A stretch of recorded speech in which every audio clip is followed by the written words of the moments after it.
This is Anne Wagner, and you're listening to Transitions on Hunters Bay Radio. Today we're recording at the Satellite Studio at Nipissing University in Bracebridge. And my guest today is a return guest.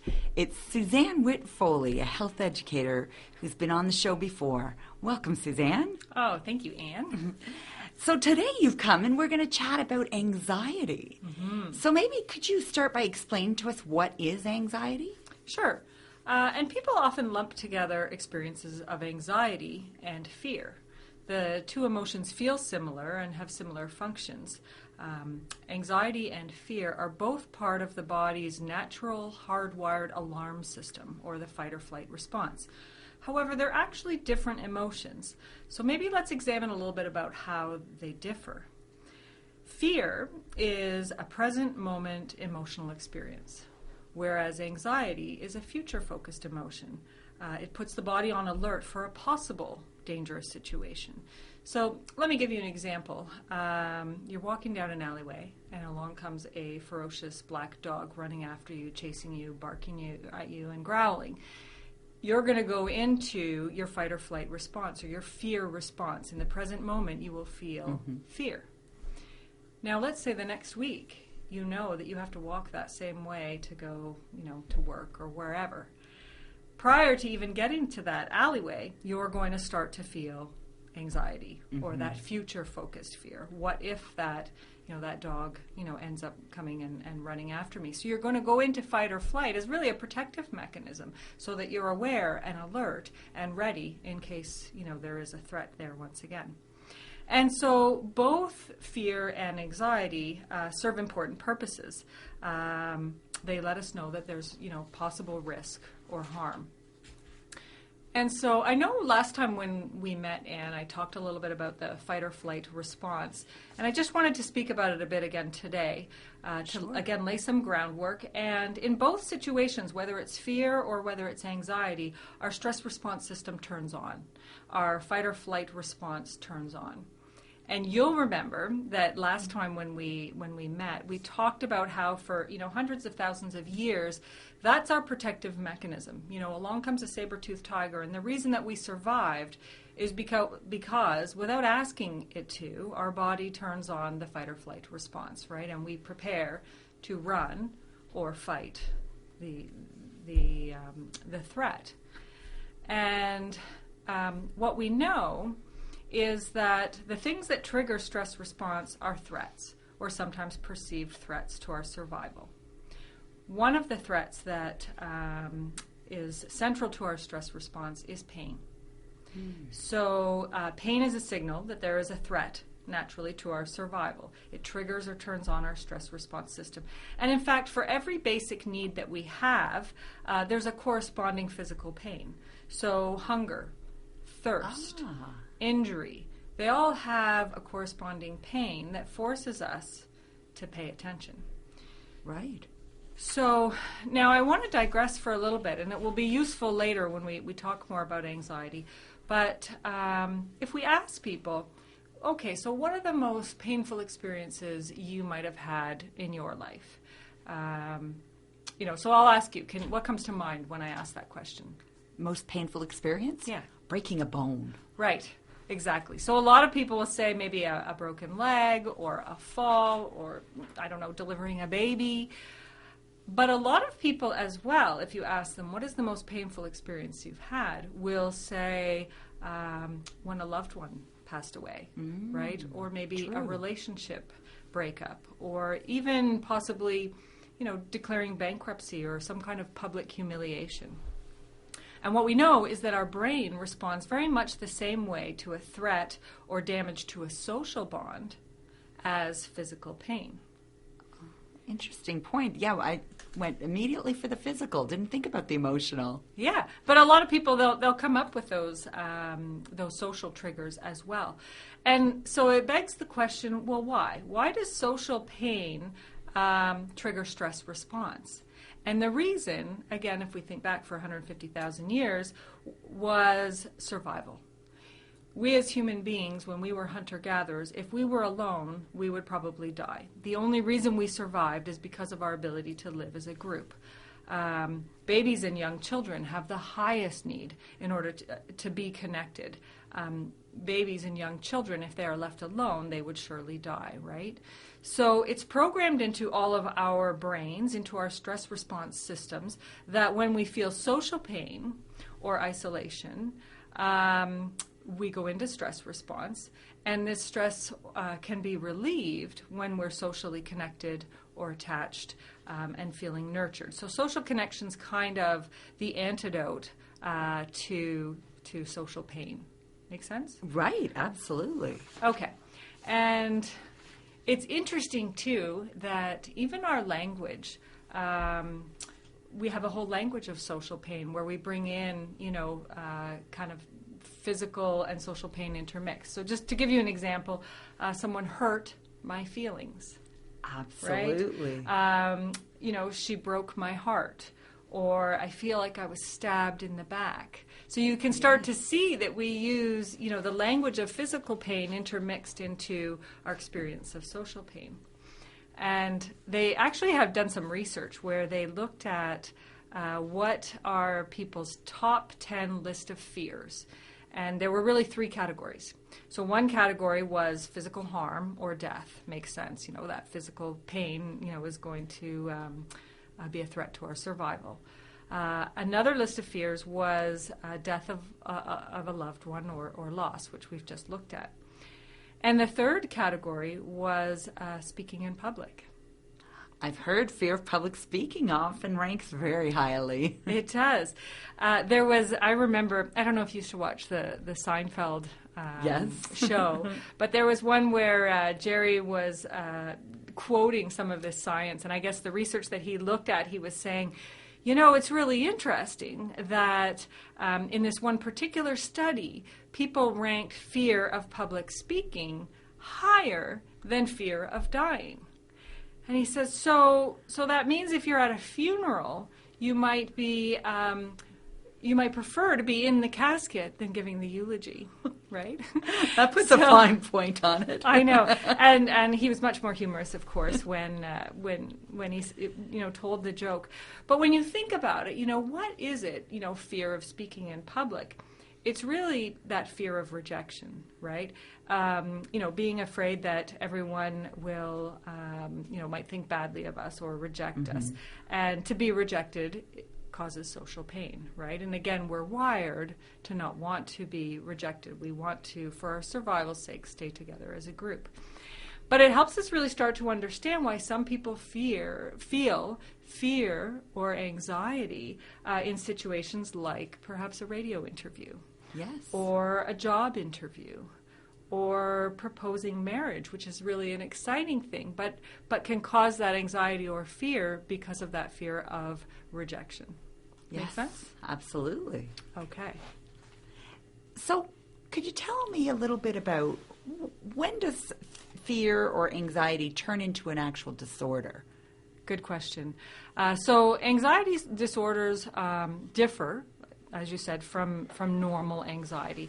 And really it's when there are excessive levels of anxiety that start to interfere with day-to-day living. And for me, that's kind of the flag, is that starts to interfere with daily living. Because as you know, we all experience, levels of anxiety depending on, what's happening day to day.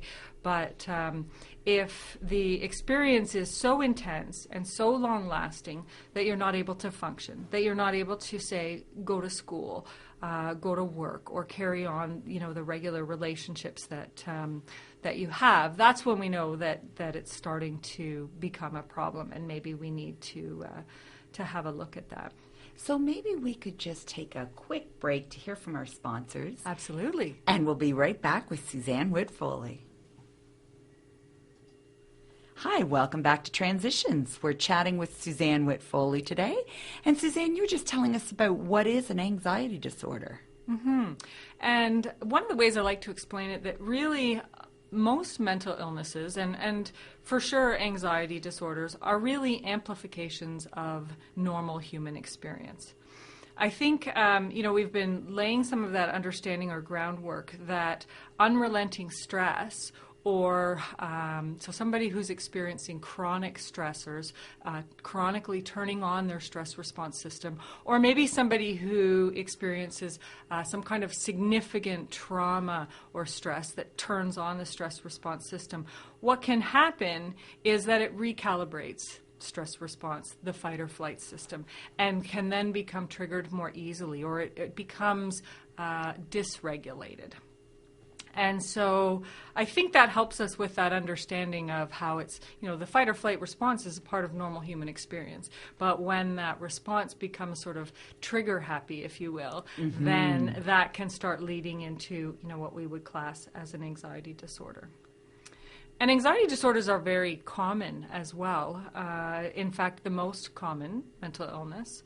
We know that in our adolescents, girls have twice the rate of anxiety than boys.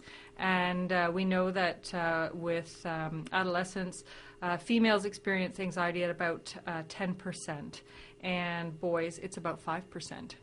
Now, intriguing. It's interesting that it's double, eh? And with adults as well, we know that women experience anxiety disorders at about 16% and men at about 9%. The sociologist in me just wants to dig right in there and explore why that could be the case. Yeah. Why would it be gendered? There are some speculations about that. We may not have time to go into too much depth right now, but part of it could be the way that we're socialized, the way that we might be acceptable or not acceptable to express our fight or flight systems, right, when we're experiencing that. Also just looking at gender roles, and some of the roles that women take on today, are different and potentially might be more stressful than some of the roles that men take on. But it's probably a much bigger discussion to really Absolutely. look at. Let's put that on our future agenda, maybe. Okay. Sounds good. So I'm also wondering if you could tell us a little bit about what might be some of the symptoms or signs of an anxiety disorder. Yeah. And great question. I think if you think about the fact that we talked about the fight or flight response, and this will help put the symptoms into context. If you think about what happens when we go into the fight or flight response. And so when we do, we know that, for example, it's for survival, right? It's so that you can either, run away or fight whatever threat is there. So your heart rate goes up, your blood pressure goes up in order to pump oxygen and nutrients to your muscles, right? Your muscles get tense and ready to go. Your digestion slows down or more or less stops because you don't need to digest, in the heat of the moment. And so when we look at some of the symptoms, they start to make sense within that context of fight or flight. So some of the psychological symptoms that people would experience is a real sense of impending doom or imminent danger, which again, thinking about fight or flight is when you are in that kind of danger. Excessive or inappropriate worry. A lot of people experience fear of dying. I remember talking with somebody who lives with anxiety, and I said, I recently heard that people with anxiety sometimes, have a fear of dying of a heart attack. He says, oh, yes, I worry about that all the time. And he says, don't you?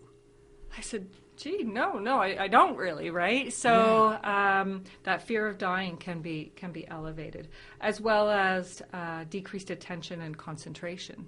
And we know that what happens when you go into fight or flight is that your amygdala, it's a part of your brain. I like to call it your threat detector.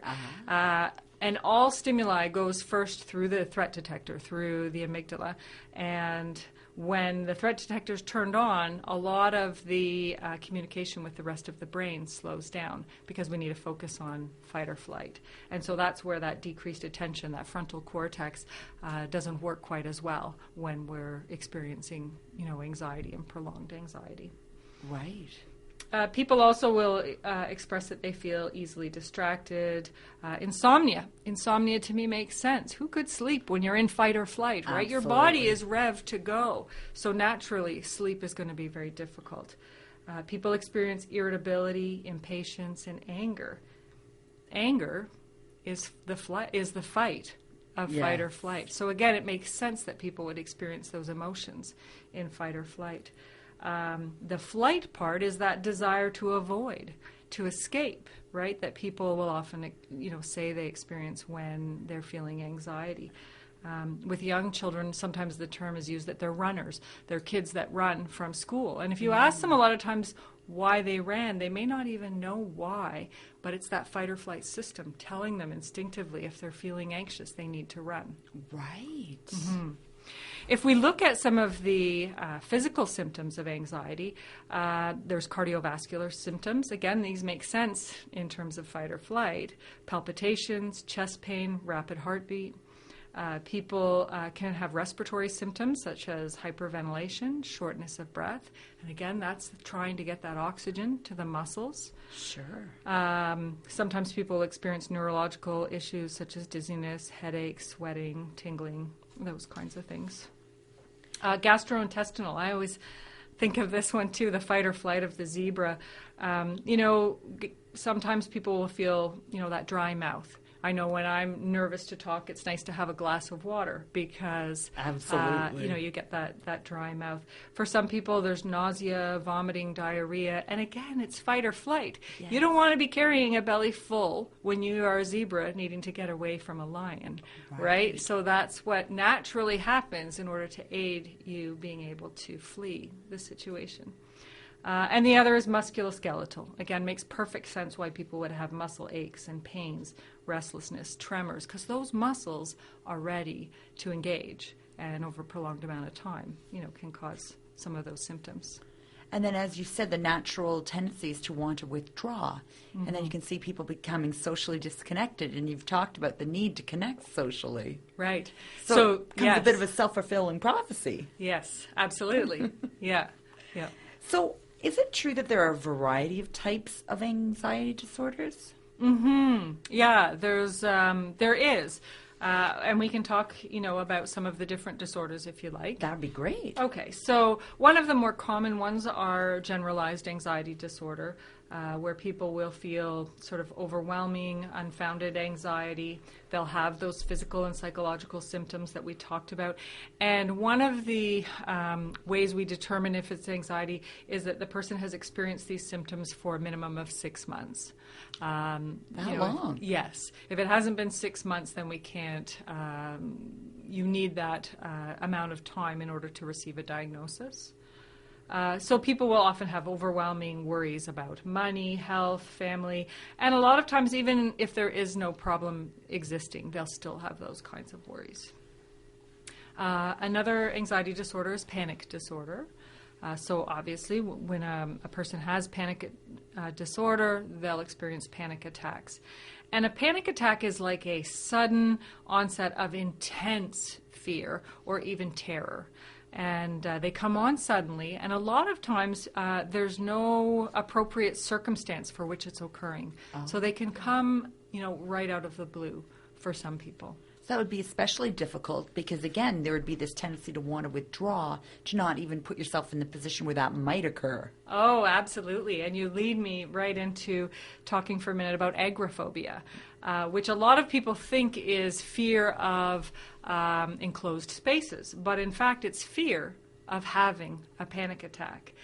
It's fear of being in a situation or a place where you can't escape if you have a panic attack. And so people start to avoid those places where they think a panic attack can happen.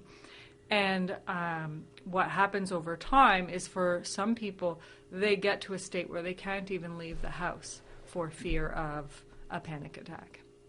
Yeah. That would be incredibly limiting. Then there's also specific phobic disorders that some people experience. Very, very common. I know my daughter has a fear of spiders, or some people it's a fear of snakes or, whatever it is. Some people it's flying or heights. And that's, very, very common, also very, very treatable. And often, too, is the object of teasing. Sometimes people will, put a rubber spider, as a joke.